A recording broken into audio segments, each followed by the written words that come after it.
o ayrılmış zamanlamada chat bölməsini mən oxuyacağam, sualları cavablandırmasını isə Arzu xanım cavablandıracaq. O səbəbdən chat bölməsinə xahiş olunur yazarsınız.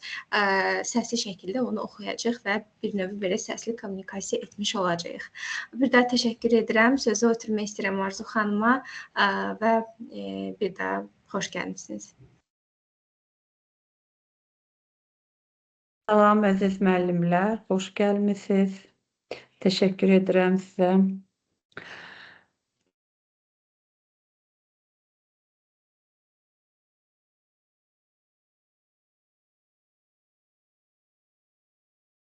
Bugünkü webinarımıza başlayırıq. Bugünkü webinarımız emosional zəka haqqında olacaq və emosional zəkanın bugünkü olan mövzularımızı sizə təqdim etmək istəyirəm. Bu, müəllimlər və şagirdlər arasındakı uçurumun aradan qaldırılması üçün emosional zəkanın əhəmiyyəti, şagirdlərin emosiyalarını anlayaraq onlarla etibarlı münasibətlər qurmağın yolları və şagirdlərdə müstəqil öyrənmə bacarıqlarını inkişaf etdirmək üçün alətlər. Bu bizim bugünkü mövzularımızdır.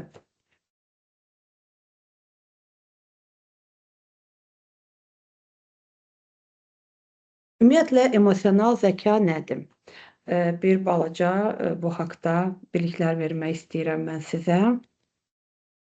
Deməli, emosional zəka insanın öz emosiyalarını dərk etmək, başa düşmək və idarə etmək bacarığı ilə yanaşı, başqalarının da emosiyalarını tanımaq və onlara təsir göstərmək qabiliyyətidir. Bu termin Daniel Goleman tərəfindən 1995-ci ildə ilk dəfə istifadə olunmuşdu. O, həmin ildə emosional zəka nəyə görə intellektual zəkadan daha üstündür adlı bir kitab çap etmişdi və orada öz çoxlu araşdırmalar aparmışdı və bunlara əsaslanaraq emosional zəkanın 5 komponentini orada vurğulamışdı öz kitabında və bundan sonra emosional zəka geniş yayılmağa başladı. Bu 5 komponentlər hansılardır? Özünü dərk etmək, özünü tənzimləmək, motivasiya, empatiya və sosial bacarıqlar.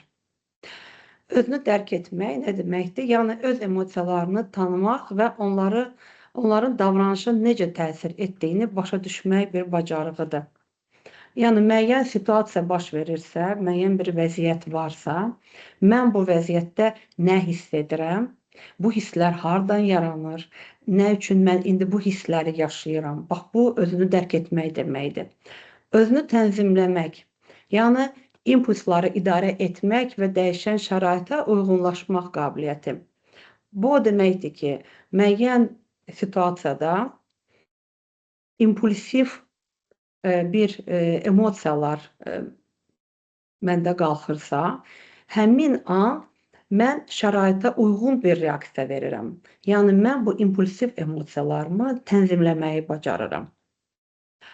Motivasiya. Motivasiya məqsədlərə çatmaq üçün daxili həvəs və çətinliklərin öhdəsindən gəlmək bacarığıdır. Empatiya başqalarının hisslərini və ehtiyaclarını anlamaq qabiliyyəti və sosial bacarıqlar ətrafdakılarla effektiv ünsiyyət qurmaq, əməkdaşlıq etmək, münaqişələri həll etmək bacarığı. Nəyə görə biz düşündük ki, müəllimlər üçün böyük əhəmiyyət kəsb edir emosional zəka? Çünki emosional zəkanı inkişaf etdirmiş müəllimlər şagirdlərin emosional vəziyyətlərini daha yaxşı anlayır, onlara dəstək göstərməyi bacarır və bu da sinifdə müəyyən təhlükəsiz, rahat mühit yaradır. Belə bir mühitdə şagirdlərin qorxuları, inamsızlığı təbii şəkildə aradan qalxmağa başlayır. Onlar daha da ruhlanırlar.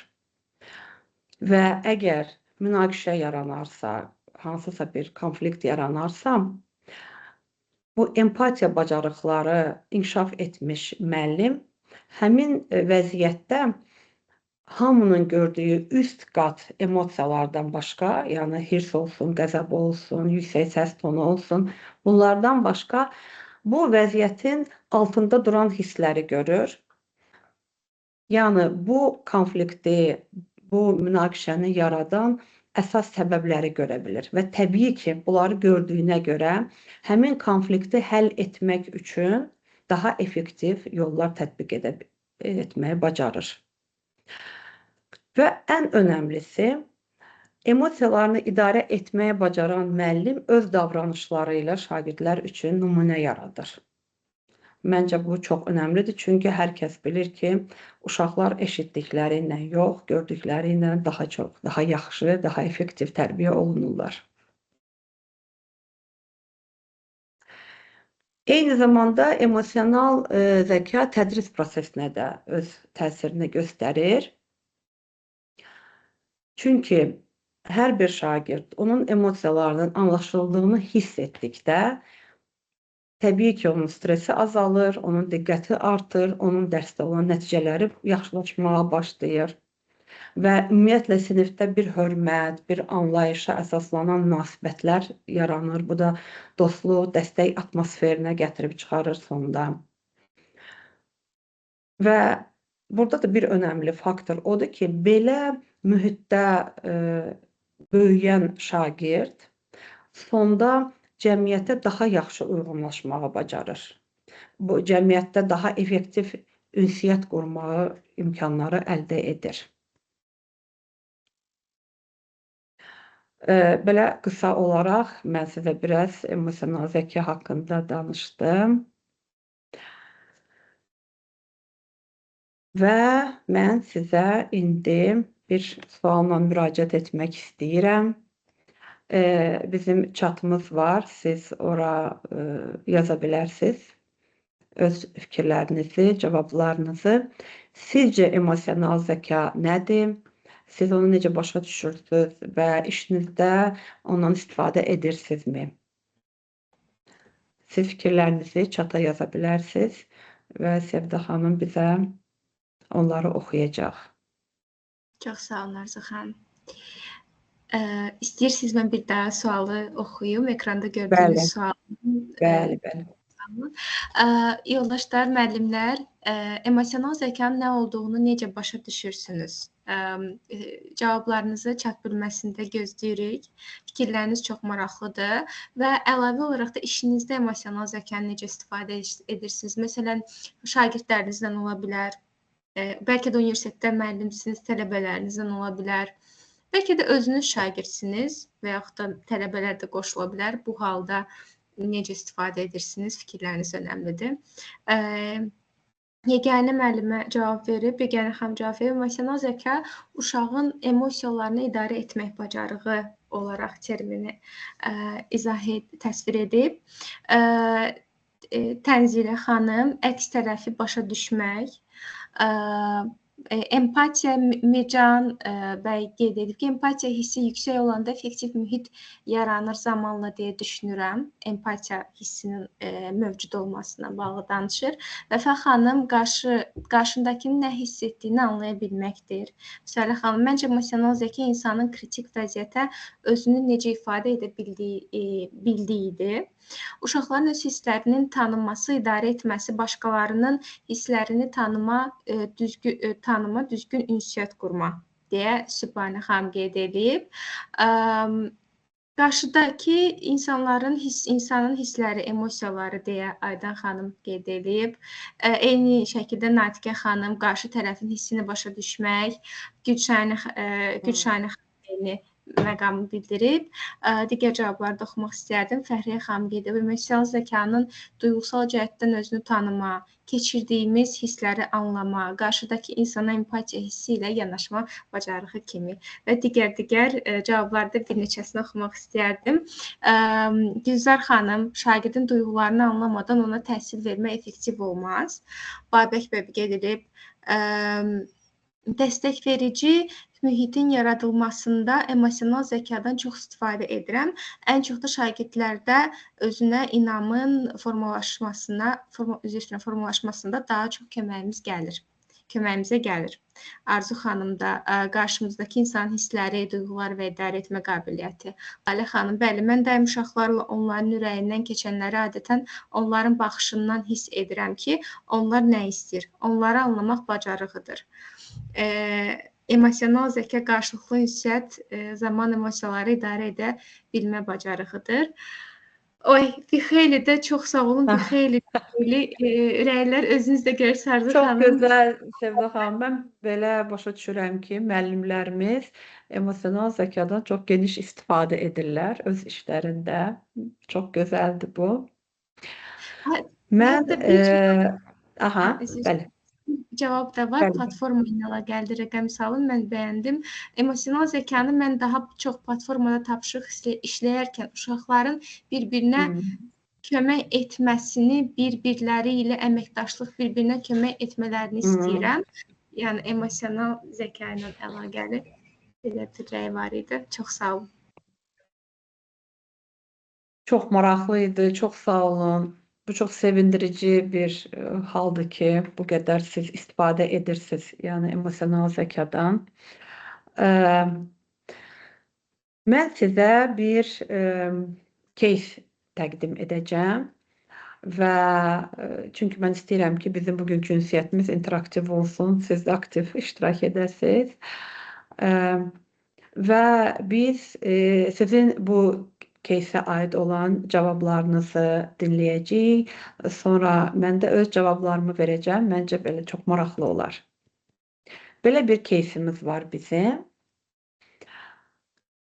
Siz şagirdlərə qrup şəklində bir tapşırıq təklif edirsiniz. Lakin şagirdlərdən biri açıq şəkildə bunun maraqsız olduğunu bildirir və tapşırığı yerinə yetirməkdən imtina edir. Üstəlik, o sizinlə sərt tonda danışır, səsini yüksəldir və aqressiv davranır. Bu vəziyyət digər şagirdlərin də əhvalını pozur və sinifdə gərgin atmosfer yaranır. Və suallarımız var bizim. Siz bu şagirdin imtinasına və aqressiv davranışına necə reaksiya verərdiniz? Sinifdəki hörməti qorumaq və iş mühitini bərpa etmək üçün hansı addımlar atardınız? Şagirdi konflikti gücləndirmədən dərsə necə cəlb edərdiniz?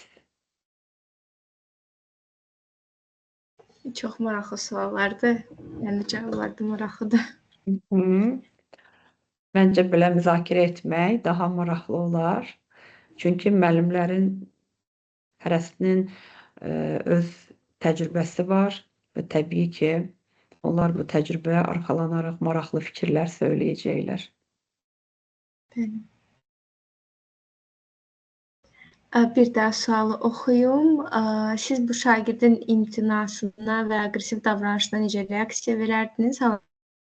Hazırdakı izah olunan situasiyaya əsaslanaraq sinifdəki hörməti qorumaq və iş mühitini bərpa etmək üçün hansı addımlar atardınız? Və şagirdin konfliktini gücləndirmədən dərsə necə cəlb edərdiniz şagirdi? Turac müəllimə qeyd edib ki, mən şagirdin istəyini öyrənərdim. Aynur xanım səbirli yanaşıb, əvvəlcə şagirdin sakitləşməsini gözləyəcəm. Sakit hər şeyi, sakitcə səhvini başa salardı.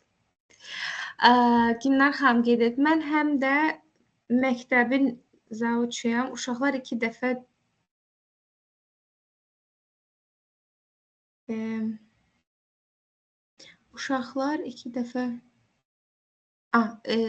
qeyd etdiyiniz şərhi anlamadım Gülnar müəllimə. Yəni böyük ehtimal ki, situasiyanı izah etmişdiniz, sadəcə tam anlamadım. Fəhriyə xanım, onun fikrini soruşardım. Səncə maraqlı olmağı üçün sənin düşüncələrin nələrdir, necədir? Ya da müəllim şagird rolunu dəyişərdi. Yəni daha çox yerlərini dəyişməyi düşünür. Fəhriyə xanım bir variant ola bilər deyə, bir çözüm ola bilər deyə. Aynur xanım, özüm ona sual verərdim ki, sən bu tapşırığı hansı üsulla həll etmək istəyərdin?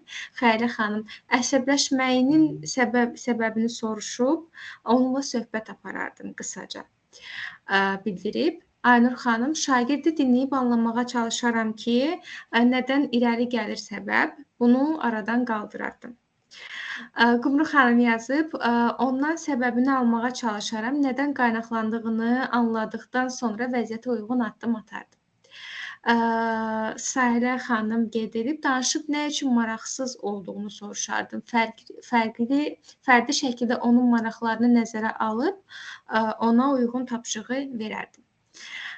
Və bir neçəsini də oxuyum son olaraq. Kəmalə xanım qeyd edib, səbir və təmkinini qoruyub, onun öz fikrində öyrənərdim. Və son, Nigar xanım imtinasına səbirlə yanaşıb, qrup işində ona nəyin maraqlı olduğunu öyrənməyə çalışardım və qrup işində onun da istəyini nəzərə alardım. Digər cavabları oxumadığıma görə üzürlü sayın. Çox gözəl cavablardı. Həqiqətən çox gözəl cavablardı və mənim verdiyim cavab elə bil ki, bütün bu cavabların hamısını bir yerdə toplamış olacaq. Təbii ki, aqressiyaya aqressiya ilə cavab vermək qətiyyən olmaz və müəllim öz səsini yüksəltməməlidir və vəziyyəti də daha da gərginləşdirməməlidir, təbii. Əslində müəllimin sakit ton və özünə inamlı bir duruş vəziyyəti olmalıdır. Bu da onun nəzarəti idarə etdiyini göstərir. Və burada müəyyən bir suallar yerləşdirmişəm. Demək olar ki, elə hamısı da səsləndi müəllimlər tərəfindən. Yəni bu yerdə sənin tapşırıqdan narazı olduğunu görürəm. Bu mənim ilk ifadəm olardı. O deməkdir ki, bu şagirdin indiki halına, vəziyyətinə burada yer verdim, o eşidildi, o görünüldü və bu çox önəmlidir. Sənin tapşırıqdan narazı olduğunu görürəm. Ondan sonra gəl birlikdə araşdıraq, görək nədir sənin xoşuna gəlməyən. Ola bilər. Sonra empatiya göstəririksə, yəni bu o deməkdir ki, müəllim anlayır ki, şagirdin indiki davranışının altında hansısa onun hissləri var. Uğursuzluq qorxusu ola bilər, məktəbdən kənar problemləri ola bilər, hansısa başqa bir səbəblər olar və bunu aydınlaşdırmaq üçün ona aydınlaşdırıcı bir suallar vermək olur. Görürəm ki, səni nəsə narahat edir, deyə bilərsənmi, nədir bu? Və yaxud da ki, səni başa düşmək və bu tapşırıq maraqlı etmək üçün fikirlərini eşitmək istəyirəm. Belə müraciət edə bilərik. Hörmət çərçivəsində sərhədləri müəyyənləşdirmək mənim üçün bu da bir çox önəmli bir faktordur. Çünki bu yerdə müəllim şagirdə aqressiv davranışın qəbul edilməz olduğunu hökmən göstərməlidir və amma bunu sakit tonda etməlidir və bu yerdə şagirdə göstərmək ki, mən sənin fikrini hörmətlə qarşılayıram. Amma vacibdir ki, bir-birimizlə sakit danışaq və bu kəskin sözlərdən imtina edək, sakit müzakirə edək.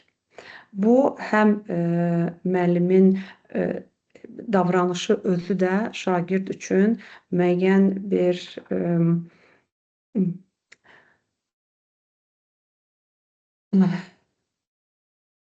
yəni öz davranışı ilə bir nümunə olur müəllim şagirdə bu yerdə. Sonra şagirdin fikirlərini öyrənmək olar. Necə düşünürsən bu tapşırığı yetirilməsi üçün sənin öz fikirlərin, təkliflərin varmı? Və bir də yaxşı olardı ki, bütün sinifə sual ünvanlansın. Bütün sinifə sual ünvanlananda həm gərginlik azalır, həm də müəllim burada lider olduğunu nümayiş etdirir. Yəni bütün sinif, bütün situasiya müəllimin nəzarəti altında olmalıdır daima və uşaqlar da bunu hiss etməlidirlər. Yəni uşaqlar, siz necə düşünürsünüz, bu tapşırıq hər kəs üçün maraqlı etmək üçün nə edə bilərik və s. Və dərsdən sonra artıq müəllim təkbətək üz-üzə bu uşaqla müəyyən bir söhbət apara bilər. Yəni, mənə vacibdir, sən sinifdə özünü rahat hiss edəsən, bu cür reaksiyanı nə yaradır, səni narahat edən nədir, bunu artıq dərsdən sonra təkbətək etmək olar.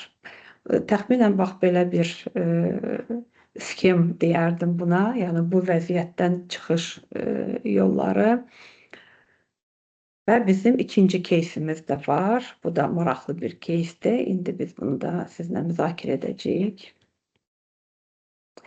Belə bir vəziyyət əgər olsa, şagirdlərdən birinin valideyni şikayət edir ki, siz dərslərdə onların övladına kifayət qədər diqqət ayırmırsınız. Halbuki siz düşünürsünüz ki, bütün şagirdlərə eyni münasibət göstərirsiniz. Və sualımız, siz bu valideynə necə cavab verərdiniz və bu vəziyyəti necə həll edərdiniz?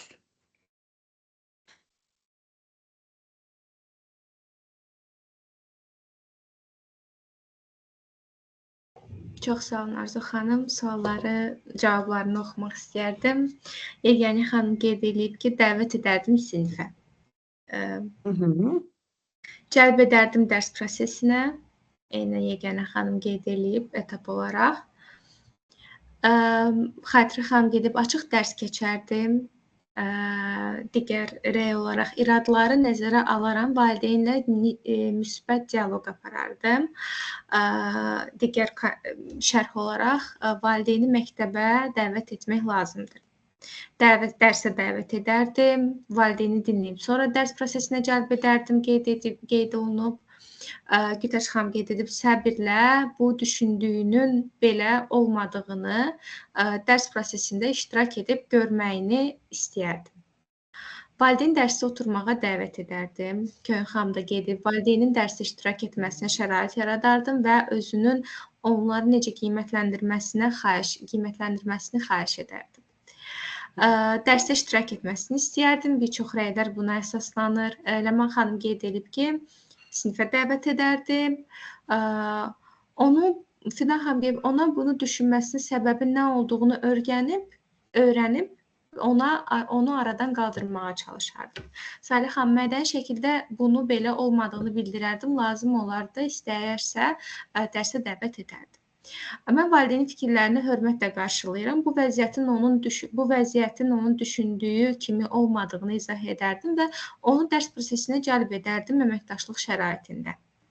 Arzu xanım, valideynlə empatiya qurardım, daha sonra fərdi söhbət aparardım. Fəhriyə xanım qeyd edib, əgər normal diqqət etdiyimi düşünürəmsə, bəlkə o şagird üçün bu kifayət deyil. Diqqəti biraz da artırardım. Şagirdin özü ilə də söhbət edərdim, məktəbə dəvət edərdim. Gülşahinə xanım, mən valideyni dərs prosesinə cəlb edib, şagirdə və bütün sinifə sualları ünvanlayardım. Artıq valideyn dərs prosesində iştirak etdikdən sonra hər şeyi anlayacaq. Bir çox cavablar da var. Hansısa bir rəy oxumadım, siz üzrlü sayın. Jali xanımın da iki punktlu rəy var, son rəy olaraq oxuyum. Hər kəsə eyni davrandığımı deyərdim və istəyərsə rəhbərliklə icazə almaq şərti ilə dərsi dinləməsini istəyərdim. Və ikinci bənd olaraq qeyd edib ki, dərs zamanı şagirdlərin hər birinə diqqət etdiyimi bir daha nəzərdən keçirərdim. Özümdə şəxsən fərdi olaraq bir analiz olaraq qeyd edib.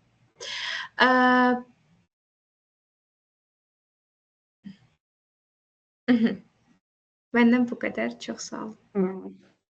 Çox sağ olun. Mən indi öz cavablarımı sizə nümayiş etdirəcəm. Mənim cavablarımda valideyni dərsə cəlb etmək yoxdur.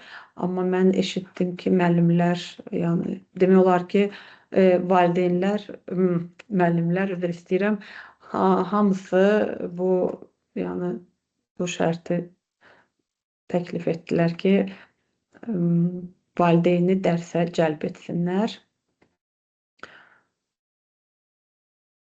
Yəqin ki, bu sizin müəllimlik təcrübənizdən irəli gəlir, yəni belə bir variant da mümkündür. İndi ondan öncə nələri etmək olar, onları sizə biraz danışmaq istəyirəm. Təbii ki, siz hamınız da bunu vurğuladınız, valideynlə hörmətlə danışmaq və onun hisslərini, fikirlərini kəsmədən onu dinləmək lazımdır. Və onun biz emosional zəkadan danışırıqsa, onun narahatlığını başa düşməyə çalışmaq lazımdır. Təbii ki, bu da hörmətin, əməkdaşlığın, əməkdaşlıq etmək istədiyimizi göstərəcək. Yəni fikirlərinizi eşitmək mənim üçün vacibdir. Hansı hallarda övladınıza diqqətin çatışmadığını hiss etmisiniz? Bu yerdə bu sualla müraciət eləmək olar.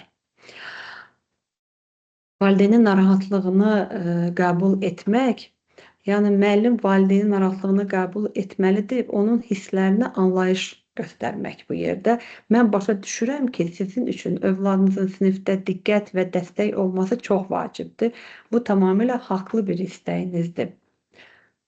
Yəni bu artıq qarşı tərəf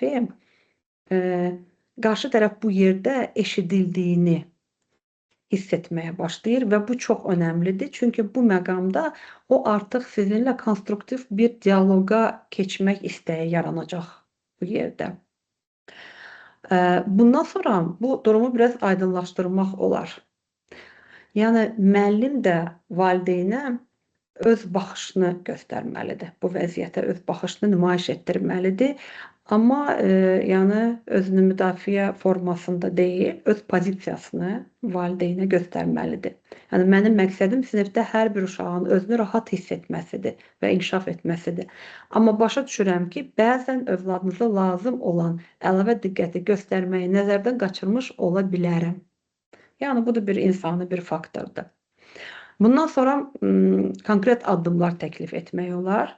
Yəni övladınıza dərslərdə daha çox sual verəcəm, qrup müzakirələrinə cəlb edəcəm, onun tapşırıqlarda iştirakını xüsusi diqqət yetirəcəm və s.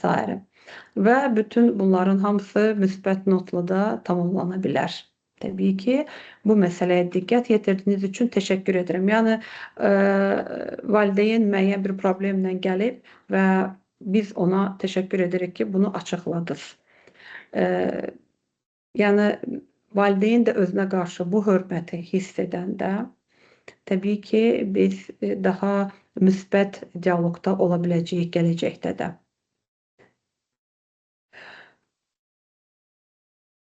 Bu bizim ikinci keysimiz, müzakirələrimiz. Mənim üçün çox maraqlıdır. Əslində görürəm ki, müəllimlər, mən bilmirəm onlar bunu, yəni siz müəllimlər bunu emosional zəka kimi qəbul edirsiniz, yoxsa müəyyən bir empatiyadan irəli gələrək, yəni demək olar ki, bu emosional zəkanın bu komponentlərinin əksəriyyətini öz işinizdə istifadə edirsiniz.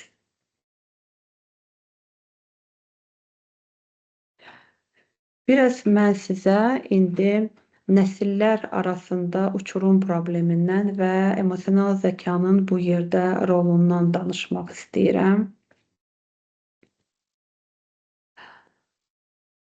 Hamınız bilirsiniz, texnologiyalar çox böyük sürətlə inkişaf edir və biz çox vaxt onlara uyğunlaşmağa belə çətinlik çəkirik. Ümumdünya İqtisadi Forumunun məlumatına əsasən yaxın illərdə 50%-dan çox işçilərə yenidən ixtisaslaşma lazım olacaq. Bu da onu göstərir ki, müstəqil öyrənmə 21-ci əsrin əsas bacarıqlarından birinə çevrilir. Yəni bizim üçün bu nə deməkdir? Bizim üçün bu deməkdir ki, hər bir şagird məktəbi bitirəndə o özü ilə müəyyən baza biliklərlə yanaşı müstəqil öyrənmə bacarıqlarını da aparmalıdır. Artıq məktəbi bitirəndə bu həm biliklər, yığdığı, məktəbdə aldığı biliklər, həm də müstəqil öyrənmə bacarıqları artıq olmalıdır ki, sabah bu həyatda effektiv ola bilsin, öz yerini tapa bilsin, uğur qazana bilsin. Yəni bu çox önəmli bir bacarığa çevrilir. Müasir uşaqlar, yəni Z nəsli uşaqlar deyirlər, 2000-ci illərdə dünyaya gəlmiş uşaqlar, onlar rəqəmsal dünyada böyüdüklərinə görə məlumatı çox sürətli və səthi şəkildə mənimsəyir. Amma təbii ki, müəllimlər daha çox ənənəvi yanaşmalara öyrəşiblər və bu yerdə bir çox hallarda şagird Müəllim şagirdin müəyyən yanaşmasını laqeydlik kimi hiss edir, amma əslində bu arada anlaşılmazlıq var. Çünki bu informasiyanı mənimsəmə fərqli üsullarla baş verir. Bu yerdə, bax bu nöqtədə emosional zəka bizə ümumi dil tapmağa və bax bu gərginliyi azaltmağa kömək edə bilər.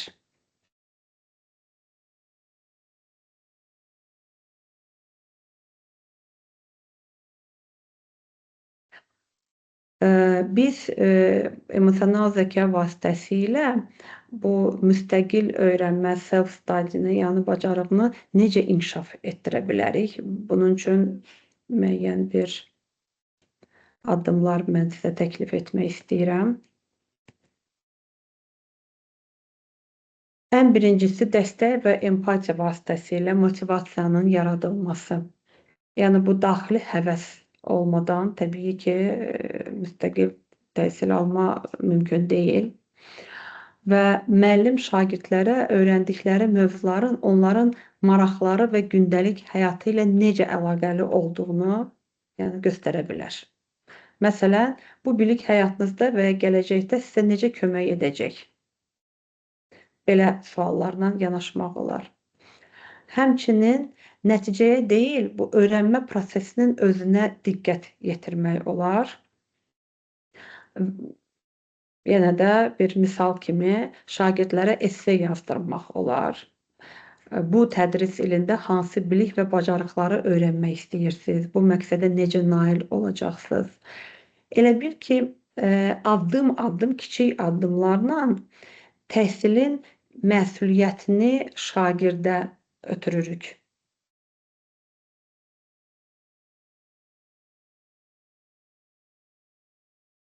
Bu yerdə planlama bacarıqlarının öyrədilməsi də, yəni bu çox müstəqil öyrənmə üçün vacib olan bir məqamdır.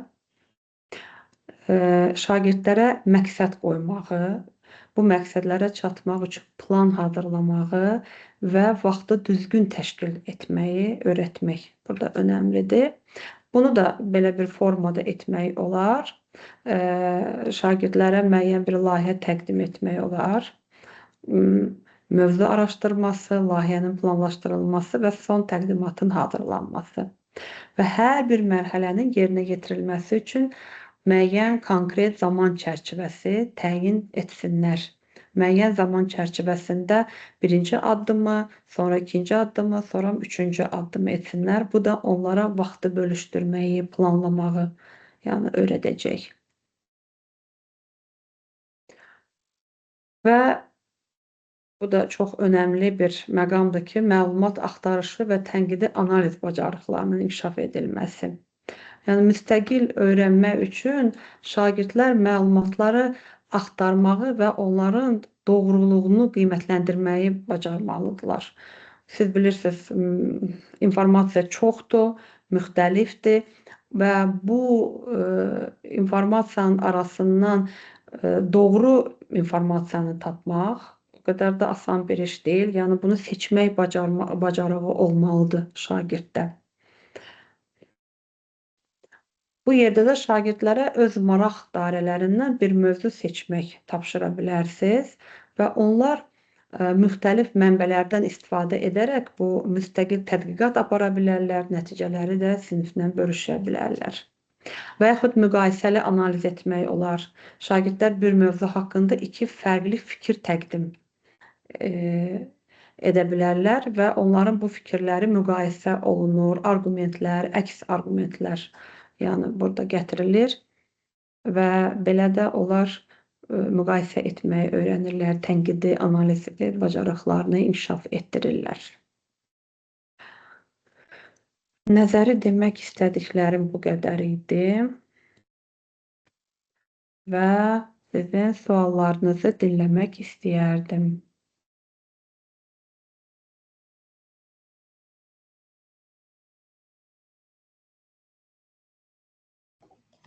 Çox sağ olun Arzu xanım. Çox kiçik bir əlavəm olacaq suallardan əvvəl. Digər yoldaşlar qeyd etdi ki, qoşulmaqda problem yaşayan yoldaşlar var. Xahiş olunur, əgər o yoldaşların Teams hesabını bilirsinizsə, onu qeyd edərdiniz. O müəllimlərə dəvətnamə göndərərdik ki, qoşula bilsinlər görüşə. Çox sağ olun və suallarınızı təbii ki müzakirələri də eşitmək istərdik.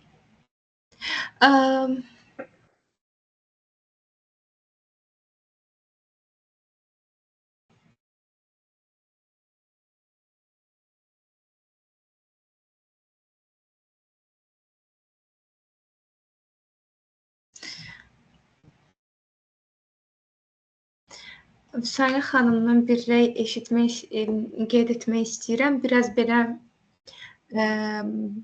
maraqlı bir rəydir. Bəlkə də Arzu xanım sizə də maraqlı gələr. Mövzudan biraz kənar çıxaraq demək istəyirəm ki, bu nəsillər arası problem tək müəllim və şagird arasında deyil, müəllimlər arasında da var. Mən özüm 2001-ci illiyəm və bəzi məndən yaşca böyük müəllimlər mənim dərs metodumu heç də bəyənmirlər. Hətta mənə bura məktəbdir, uşaq bağçası deyildi, fikirlərdən məruz qalmışam. Belə bir fikir var və ehtimal ki, bu fikirlərin fərqliliyindən, yanaşmaların fərqliliyindən əlaqəlidir. Dedim, oxuyum, bizim bundan bağlı rəyiniz ola. Nə düşünürsünüz? Çünki bizim bu müəllimimiz, o bax, bu yeni nəsildən gələn bir gəncdir və təbii ki, onun dünyaya baxışı, onun tədris üsulları daha yaşca böyük müəllimlərdən fərqlənəcək və məhz bugün biz ona görə emosional zəkadan danışırıq ki, bax, bu iki nəsli bir-biri ilə necə yaxınlaşdıra bilərik. Bunun üçün də biz bax, o emosional zəkanın bütün o komponentlərindən istifadə etməliyik. Yəni, hər iki tərəfin yaxınlaşmaq üçün bir istəyi olmalıdır. Biz əgər müəllimlərdən danışırıqsa. Təbii ki, biz müəllim və şagirddən danışırıqsa, bu yerdə məsuliyyət müəllimindir və müəllim müəyyən bir mühiti yarada bilər. Amma biz müxtəlif yaşlarda iki müəllimlə danışırıqsa, təbii ki, iki tərəfli bu yaxınlaşma istəyi, yəni qarşılıqlı bir-birini anlama istəyi olmalıdır. Necə ki, gənc müəllim, yaşlı müəllimə onun üsullarına maraqla yanaşıb onu anlamağa çalışmalıdır. Elə də yaşlı müəllim gənc müəllimə onun üsullarını maraq göstərib onu anlamağa çalışmalıdır. Bax, yalnız biz bax, bu istək içimizdən gələrsə, onda biz müəyyən addımlar atacağıq, daha diqqətli olacağıq qarşıdakına və yaxınlaşma baş verəcək. Amma biz bir-birimizi inkar etsək, biz bir-birimizə laqeyd qalsaq, təbii ki, uçurum daha da böyüyür və olsun kollektiv üçün o qədər də bu yaxşı bir göstərici olmaz ya başqa bir mühit olsun da. İstənilən yerdə, istənilən cəmiyyətdə yaxınlaşma daha da həmin o kollektivi inkişaf etdirəcək bir amildir, irəli aparacaq bir amildir. Çox sağ olun Arzu xanım. Mənim belə bir sualım da var. Əslində biraz Salih xanımın sualının davamı olaraq demək istəyərdim. Çox vaxt belə bir situasiyalar olur. Özüm də müşahidə eləmişəm bunu. Bizdə adətən təbii ki, müəllimlərimiz böyükdür yaşca və daha da təcrübəlidir deyə ola bilsin buna da əsaslanan bir məqamdır. Bəzən olur ki, bu qarşılıqlı emosional zəkanın istifadə olunması və müəllimlərin yaşca və nəsilcə fərqli olmalarına baxmayaraq bir-birlərini anlama prosesində daha çox deməyim, bəzən belə bir hallar olur ki, problem böyüklər tərəfindən gəlir və bunun səbəbi təbii ki, bizim yəni böyüklərin daha çox təcrübəli olması, daha çox bilikli olmasından əsaslanaraq o addımlar atılanda gənc nəsil anlayışlı olub, amma böyük nəsil, daha da yaşca böyük nəsil anlamaya bilər və yaxud da tərsinə gənc nəsil anlamaya bilər, amma yaşca böyük nəsil, daha təcrübəli nəsil anlaya bilər və bu hallarda necə olur? Məsələn, iki tərəf qarşılıqlı bir-birini anlamırsa, bir tərəf daha çox anlayışsız olursa və emosional cəhətdən anlayışsız olursa, bu halda nə edə bilərik? Nəsə etmək olarmı ümumiyyətlə? Bu əslində müxtəlif yaşda olan insanlar, ümumi insanlar münasibətlərinə keçir bu sual. Əgər mənim müəyyən bir baxışım varsa, müəyyən bir pozisiyam varsa və mən bunu qarşı tərəfə çatdırmaq istəyirəmsə, mən ilk öncə qarşı tərəfin də pozisiyasını, fikrini öyrənməliyəm. Bu bir. İkincisi, onun düşüncəsinə, baxışına hörmətimin olduğunu göstərməliyəm və deməliyəm bunu. Bu ikinci. Və bundan sonra öz pozisiyamı, öz baxışımı ortaya qoymalıyam və təklif etməliyəm. Bundan sonra müzakirə təklif edə bilərəm. Yəni, bax, sənin baxışın bu, mənim baxışım bu. Gəl müzakirə edək, bəlkə ortaq bir şey alınar bizdə. Yəni, bu bir tərəfin maksimum edə biləcəyi bir şeylərdir. Əgər qarşı tərəf maraq göstərərsə bundan sonra, yəni maraq göstərməyi nədən irəli gələ bilər? Yəni, mən onu dinlədim, mən hörmətlə yanaşdım, onun pozisiyasını da qəbul etdim. Dedim ki, bəli, düz deyirsiniz, belə də ola bilər. Yəni, mən bunların hamısını qəbul etdim və bundan sonra qarşı tərəfdə maraq yarandısa, o gəlirsə mən tərəfə, mən də öz baxışımla biz müzakirə etməyə başlayırıq, burada dialoq yaranır və biz ortaq bir məxrəcə gələcəyik. Əgər mən bunların hamısını etdimsə, amma qarşı tərəf sərt olaraq məni rədd edir, yəni də mənim pozisiyamı, mənim baxışımı rədd edirsə, bu yerdə mən yalnız ora hörmətlə qalaraq, qarşı tərəfə hörmətlə qalaraq, yəni sizin baxışınıza, sizin düşüncənizə çox hörmət edirəm. Lakin mən belə edəcəm. Yəni və mən özüm düşündüyüm kimi nələrisə etməyə başlayıram. Və bu nəsillər arası yəni bütün münasibətlərə aid olan bir çıxış yoludur. Çox sağ olun Arzu xanım, təşəkkür edirəm. Biz bu yerdə biraz elə bil ki, yəni bu bizim cəmiyyətdə çox aktual bir mövzu olduğuna görə, xüsusən də valideynlər və uşaqlar, böyük uşaqlar artıq yeniyetmələr, gənclər, yəni bu yaşda olan uşaqlar və valideynlər arasında da bu məsələlər, bu problem daha doğrusu çox geniş bizdə yayılıb. Ona görə bunun da bir universal, yəni ki, düzdür, hər situasiya fərdidir, hər situasiya biz fərdi yanaşmalıyıq, amma belə bir universal bir cavab kimi, yəni bax bu sadaladığım, necə deyim, elə bir ki, addımlar, alqoritm kimi bunu istifadə etmək olar. Çox sağ olun. Təşəkkür edirəm. Mən də istifadə edəcəm. Ünsiyyətdə daha çox, yoldaşlarımla da, böyüklərlə də, özümdən kiçiklərlə. Bu böyüklərlə bu istifadə olunmalı bir alqoritmdir, belə deyərdim. Bəli, bəli. Düşünürəm ki, mütləq və daha çox siz dediyiniz kimi az konfliktli və daha anlayışlı bir kommunikasiyamız olsun deyə ya bir yerə gəlib çıxaq, ya da ki, diskusiyamızın razı olmadığımız tərəfləri belə deyim, konfliktsiz şəkildə həll etməyimiz üçün əla bir yoldur. Düşünürəm ki, müəllimlər üçün də, ya da iştirakçılar üçün də bu istifadə oluna biləcək bir belə deyim, etaplardır. Çox sağ olun. Davam edirəm. Vəfa xanım yazıb ki, yeni nəsil üçün dərs tədrisi çətin olduğu üçün müəllimlər asan variant olan köhnə nəsil tədris metodunu seçir. Bu isə şagird və müəllim arasında ziddiyyət və anlaşılmazlıq yaradır. Məmməd müəllim bildirir ki, işimizi sevərək yerinə yetirsək, çox böyük nailiyyət əldə edə bilərik. Vüsalə xanım qeyd edib ki, təşəkkür edirəm dəyərli fikirləriniz üçün. Biraz əvvəl qeyd etdiyim məqamla əlaqəli. Teams hesablarınızı hal-hazırda götürürəm, müəllimlər şərh bölməsində görürəm. Biraz sonra əlavə olunacaq. Zamin müəllim qeyd edir ki,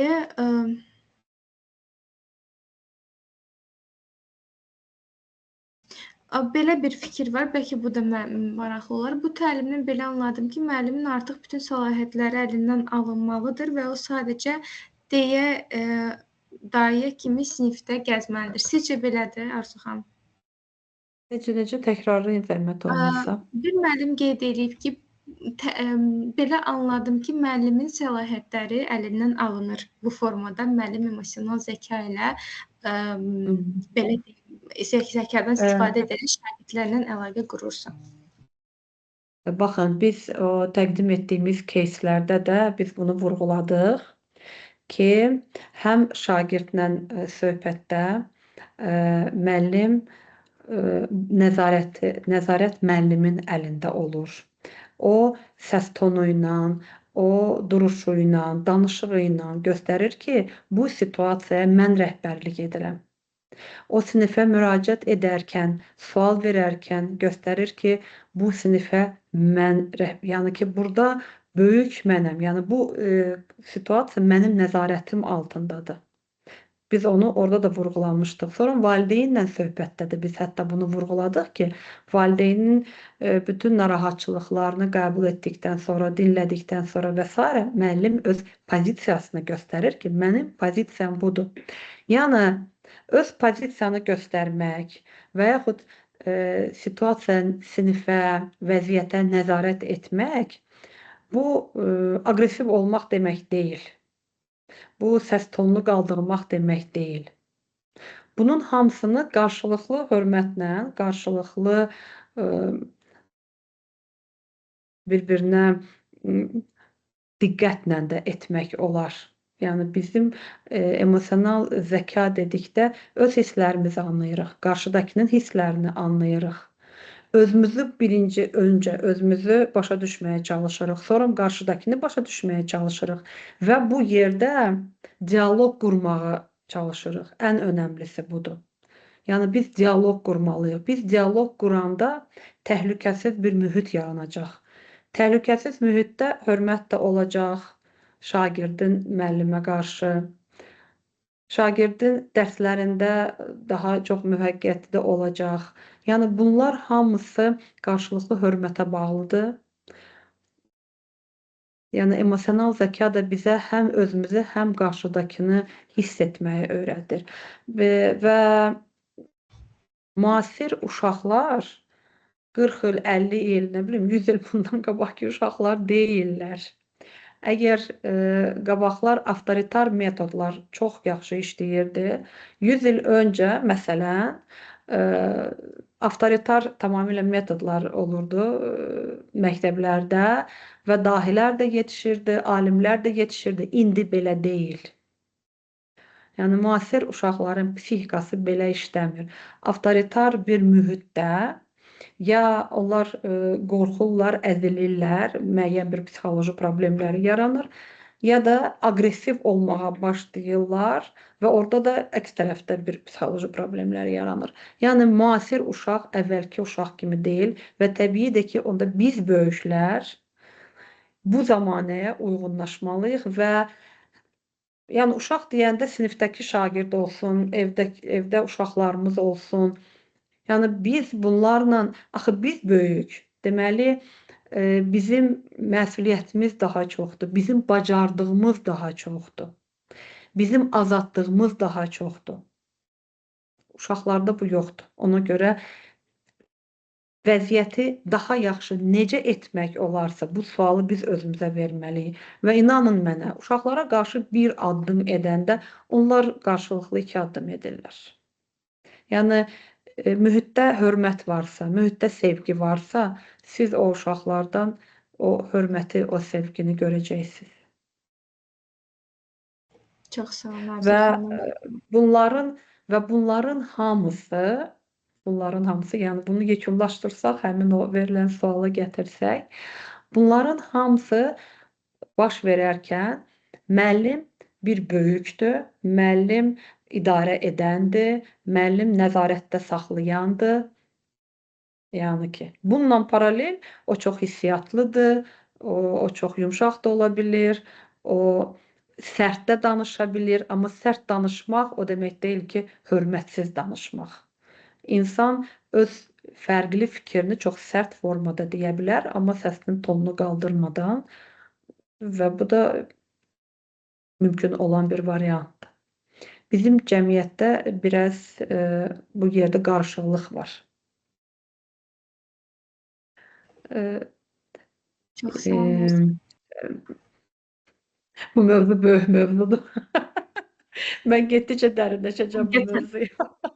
Həqiqətən, amma çox gözəl vurğuladınız. Çox sağ olun Arzu xanım. Həqiqətən bildirdiyiniz bir də cümlə var idi ki, bu arada müəllimlər də tam razılığını və əlavələrini qeyd etdilər siz dediyiniz mövzuya əsasən və bildirdiniz ki, müəllim indiki nəsil daha çox avtoritar idarə etmə sisteminə uyğun deyillər və bu halda, bu şəkildə idarə etmə olduqda uşaqların psixikasına daha çox təsir edir. Bunu hətta mən öz sahəm deyildi, müşahidə edə bilmirəm, amma bu bir çox uşaqlarda danışıqda görünür və hiss olunur ki, uşaqlar daha çəkingən olurlar, aqressiv mühitdə böyüyəndə daha çox fikirlərini ifadə edə bilmirlər və özlərini çox limitləyirlər cəmiyyətdə. Bu da onlara neqativ təsir edir və bir məqamda siz bildirdiyinizdən ki, idarə etmək,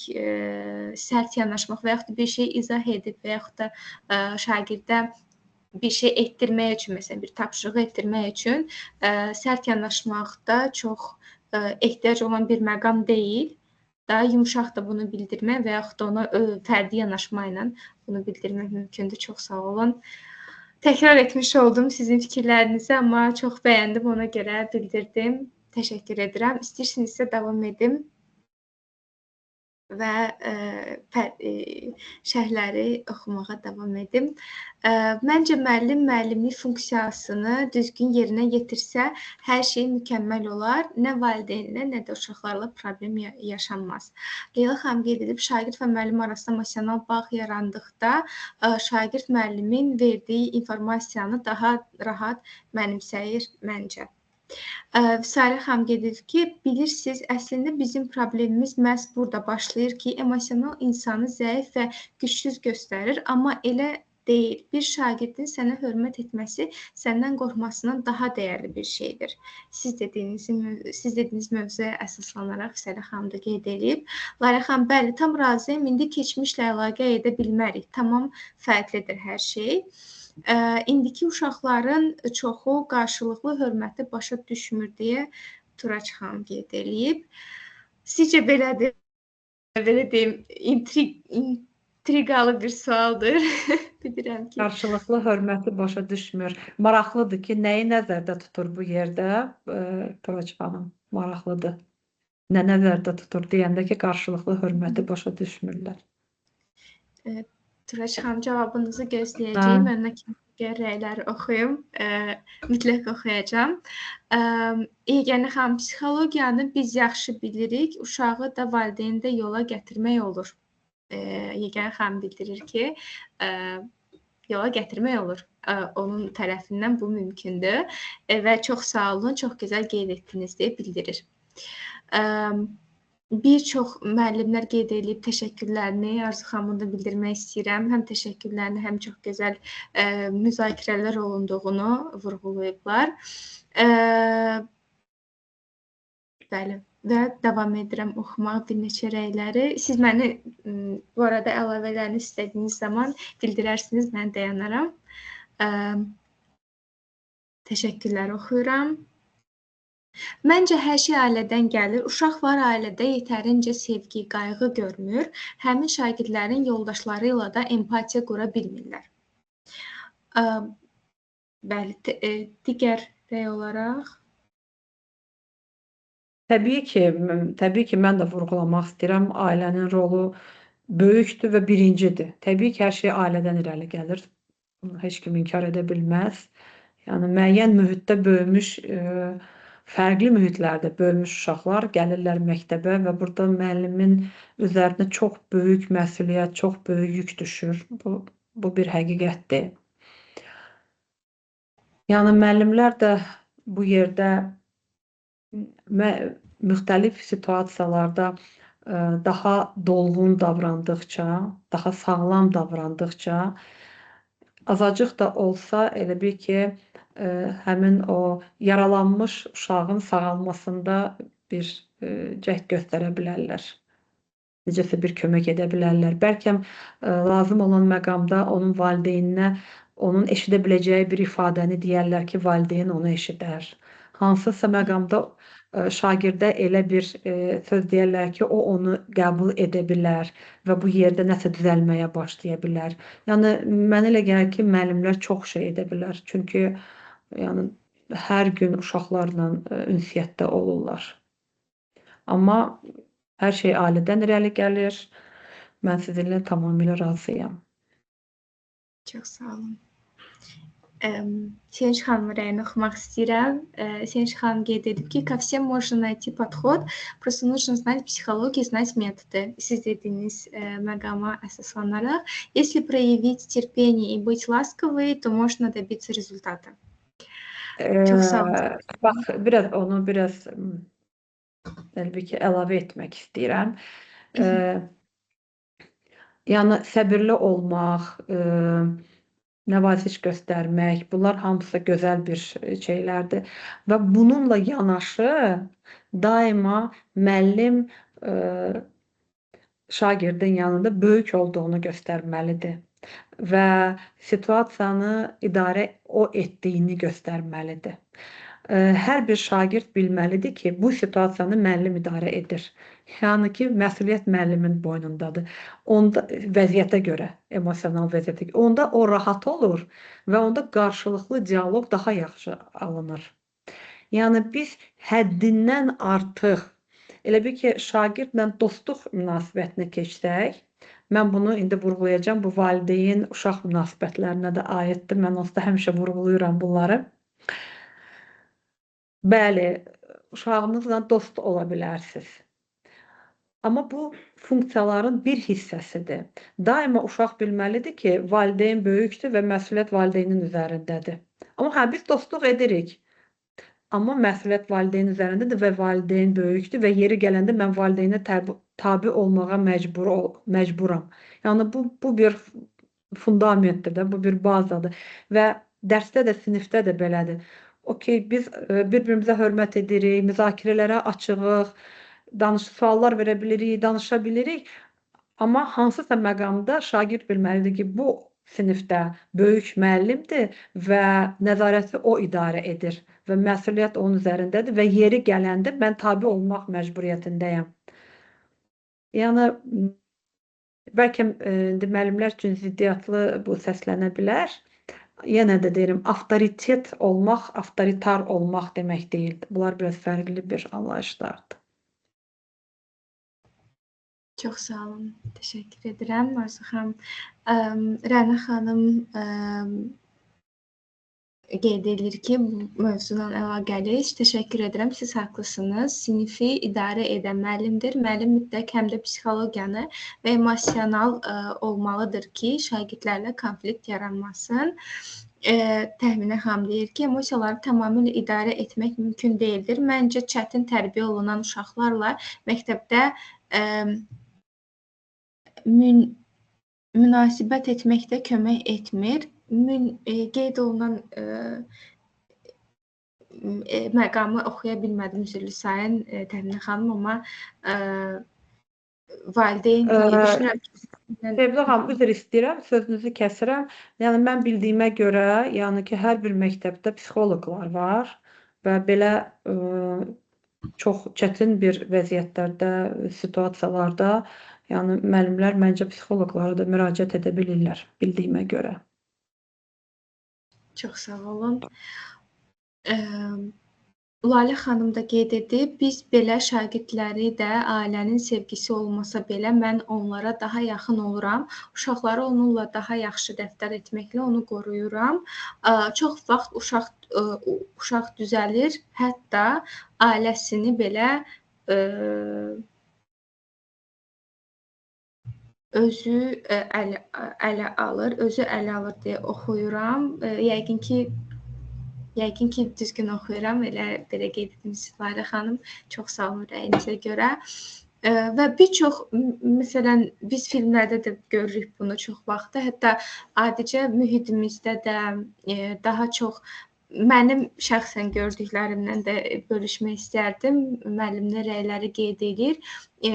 Bizim hər kəsin sinifində təbii ki, dəstəyə ehtiyacı olan şagirdlər də olur. Valideyn tərəfindən ola bilsin problem yaşayan və yaxud da cəmiyyətdə problem yaşayan, amma bu təbii ki, əsasən ilk cəmiyyətimizdən, valideynlərdən gələn problemləri yaşayan uşaqlarda daha çox müşahidə olunur. Və iki misal olaraq bir paralel sinif olanda və bir öz sinifimdə bunu müşahidə eləmişdim. Bizim sinifimizdə dəstəyə ehtiyac olan bir uşaq var idi. Valideynlər tərəfindən problemlər yaşayırdı və o uşağı məktəbdə heç bir müəllim tərəfindən heç bir müəllim diqqətində olmadığına görə və oxumamağın səbəbinin araşdırılmadığına görə həmin o uşaq həyatdan öz uşaqlıq həyatından kənarlaşmış olmuşdu və dışlanmış olmuşdu türklər demişkən. Lakin paralel sinifdə eyni situasiya var idi, amma müəllimlər daha çox uşağın həyatına müdaxilə elədi və ailədəki vəziyyətinin, uşağın emosional halını maraqlandılar deyib, şagird daha çox özünə bir məkan tapmış kimi hiss elədi və ən azından bir yerdə bir ingilislərdə söz var, safe place, təhlükəsiz bir mühit tapdı və o təhlükəsiz mühitə sığınmış oldu. Və düşünürəm ki, həqiqətən bu o deməkdir ki, təbii ki, məktəbdəki mühit, ailədəki mühitdən doğrudur. Təbii ki, sinifdən sinifə dəyişə bilər, lakin əsas məqsəd bundan ibarət olduğuna görə ki, şagirdə dəstək olunsun, şagird öz yerini tapa bilsin deyə elə bu mövzuları danışırıq. Düşünürəm ki, həqiqətən mən öz uşaqlığımda gördüyüm iki misaldır. Ona görə də bunun nə qədər önəmli olduğunu düşünürəm ki, hər kəs öz mühitində görür. Çox sağ olun Sevda xanım. Bax, siz vurğuladınız. Mən bir misal gətirə bilərəm. Mən bir yeniyetmə uşaqla işləyirəm hal-hazırda və onun çox çətin ailə vəziyyəti var. Yəni həddindən çətin və dözülməz ailə vəziyyəti var. Hətta yəni suicidal bir fikirlərə gəlib çıxıb bu uşaq. Yəni o dərəcədə çətindir onun bu ailədə. Və mən ona sual verdim ki, sənə ayaq üstə durmağa nə kömək edir? O dedi ki, mənim sinifim. Məktəbdə olan uşaqlar, sinifimizdə olan uşaqlar. Siz təsəvvür edin ki, məktəb bu uşağa ayaq üstə qalmağa kömək edir. Yəni bu yerdə məktəbin, müəllimlərin rolu heç özləri də düşünmədən də nə qədər böyük ola bilər, hansısa. Yəni bir sinifdəki münasibət bir uşağın həyatını xilas etməyə kömək edərsə, bundan böyük nə ola bilər ki? Çox sağ olun Arzu xanım, çox. Həqiqətən elə bir mövzudur ki, insana təsir edən bir mövzudur. Təşəkkür edirəm və bir kiçik də yəni mən bunu demək istəyirəm ki, bizim bu mövzumuz əslində çox önəmlidir. Bu münasibət yaratmaq, yaxınlıq yaratmaq, istilik yaratmaq insanlar arasında bu çox önəmli bir mövzudur. Yəni bugünkü həyatımızda bu çox önəmlidir. Çünki insanlar uzaqlaşır bir-birindən, hamı sosial şəbəkələrə, təkliyə meyilli olur. Və bu yerdə bax, bu yaxınlaşmaq, istilik yaratmaq çox önəmlidir. Çünki insanın yaşaması üçün bu vacibdir. Təşəkkür edirəm. Əlavə rəyləri də istəyirsinizsə qeyd edeyim. Vaxtımız varsa.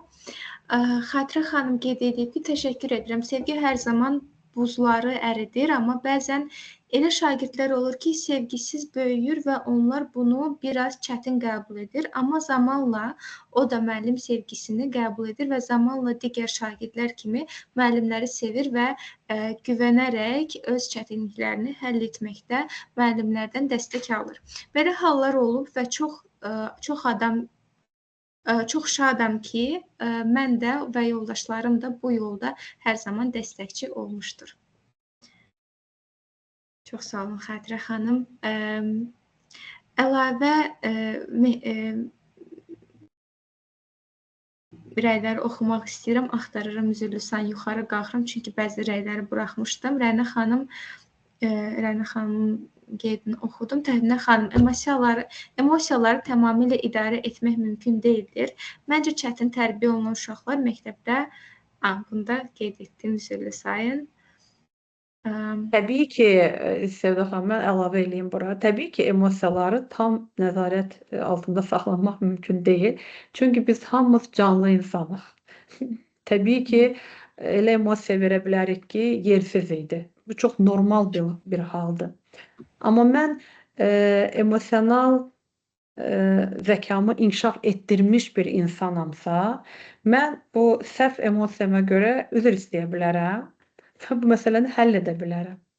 Yox, mən emosional zəkamı inkişaf etdirməmişəmsə və hardasa yersiz bir emosiya göstərdim, hələ bir onu üstünə də gedirəmsə və münasibətləri pozuram, burada problem yaranır.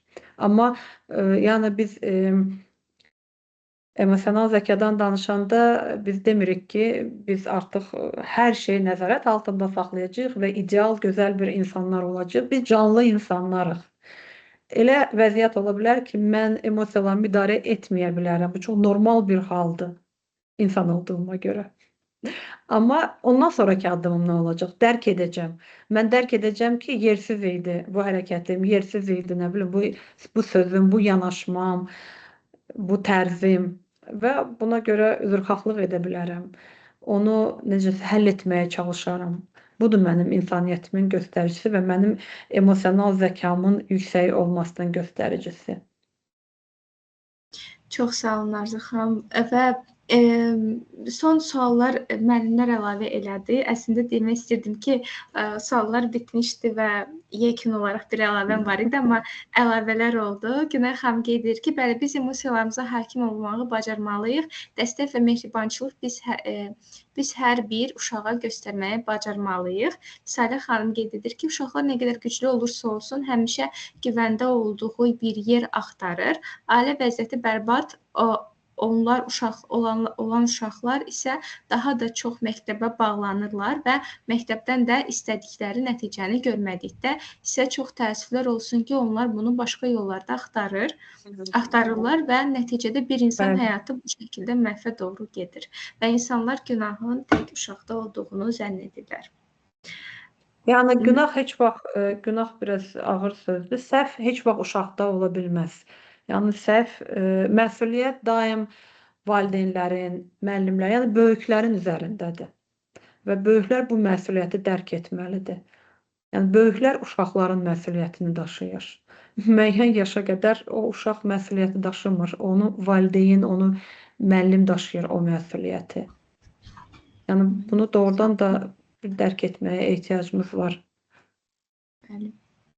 Əlavə 2-3 rəyə də oxuyacağam. Arzu xanım, təşəkkür edirəm. Məncə çətin tərbiyə olunan uşaqların sevgiyə ehtiyacı var. Onları sevgi ilə sağaltmaq olar. Hətta belə müəllimə bir cür şagirdlər daha çox hörmət göstərirlər. Leyla xanım qeyd edir ki, çox sağ olun dəyərli fikirləriniz üçün. Belə vebinarlar təşəkkürlərdir burada. Bizim üçün çox faydalı olur.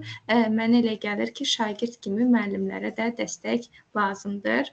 Arzu xanım qeyd edir ki, müəllim uşağın qəlbinin lap dərinliklərini görsə, duysa heç bir problem olmaz. Uşağın başının üzərində günəş olsaq, açıb gül olacaq. Atəş olsaq, yanıb kül olacaq deyə bir stat. Və bundan öncəki o şərhdə müəllimə qeyd etdi ki, müəllimlərin də dəstəyə ehtiyacı var. Əlbəttə ki, biz hamımız insanıq, bizim dəstəyə ehtiyacımız var. Amma biz böyüklər bu dəstəyi gedib hardansa ala bilərik. Çünki biz seçimlərimizdə azadıq. Uşaqlar isə dəstəyə ehtiyacı olduqları halda onlar onu almaya da bilərlər. Çünki onlar azad deyillər. Yəni onlara kimsə versə o dəstəyi alacaqlar. Amma verməsə onlar gedib özləri o dəstəyi çox vaxt ala bilməyəcəklər. Çünki uşaqlar böyüklər kimi azad deyillər seçimlərində. Amma biz böyüklər, bəli, dəstəyə ehtiyacımız var. Dəstəyə ehtiyacımız olmalıdır. Və biz bu ehtiyacımızı ödəmək üçün ətrafımızda yaxınlarımız olmalıdır ki, harda ki biz gedəcəyik və bu dəstəyi alacağıq. Biz böyük olduğumuza görə biz bu ətrafı özümüzə yarada bilərik. Amma uşaq o ətrafı özünə yarada bilmir. Biz o ətrafla uşağı təmin etməliyik. Çox sağ olun Arzu xanım. Elə Səadət xanım da qeyd edib ki, будем разбираться, как влиять на учеников добиваться своих целей с помощью эмоций. Спасибо за прекрасный вебинар. Mən düşünürəm ki, yekunlaşdıra bilərik. Əslində rəylər davam edir. Sadəcə vaxt baxımından limit düşünürəm ki, taymingi keçmişik. Ona görə yekunlaşdıra bilərik deyə düşünürəm. Əgər sizə də uyğunsa Arzu xanım. Bəli, çox sağ olun. Təşəkkür edirəm. Çox maraqlı idi həqiqətən müəllimlərin də fikrini öyrənmək. Çox maraqlı bir webinar idi. Təşəkkür edirəm sizə. Mən çox təşəkkür edirəm. Çox sağ olun Arzu xanım. Dəstəyinizə görə, belə bir webinara görə və məsləhətlərinizə görə müəllimlər də hal-hazırda dayanmadan təşəkkürlərini edirlər chat bölməsində. Müəllimlərə də çox təşəkkür edirəm iştirakınıza görə.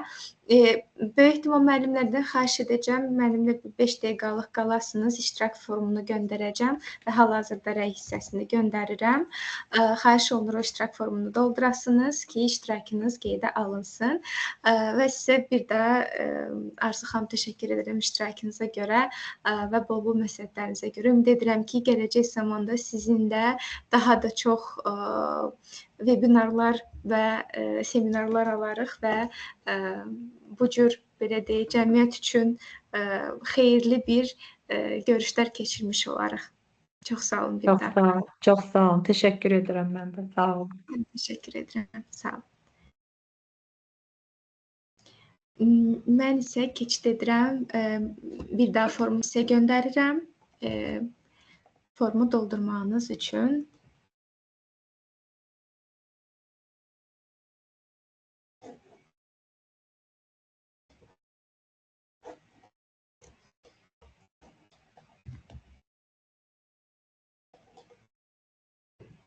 Əgər formu doldurmusunuzsa, çıxış edə bilərsiniz.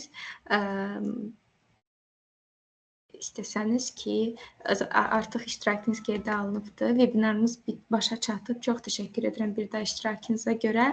Yeganə bir məqam xahişim olacaq ki, sizə hal-hazırda form göndərən iştirak formudur. O formu doldurasınız ki, sizə iştirakınız qeydə alınsın və qeydiyyatdan keçmisinizsə və iştirak formunu hal-hazırda görüşümüzün gedişatında hal-hazırda görüşünüz gedə-gedə doldurmusunuzsa, o zaman sizə sizin iştirakınız qeydə alınacaq və webinarın sertifikatı sizə təqdim olunacaq. Bir daha formu göndərirəm. Sağ olun hər bir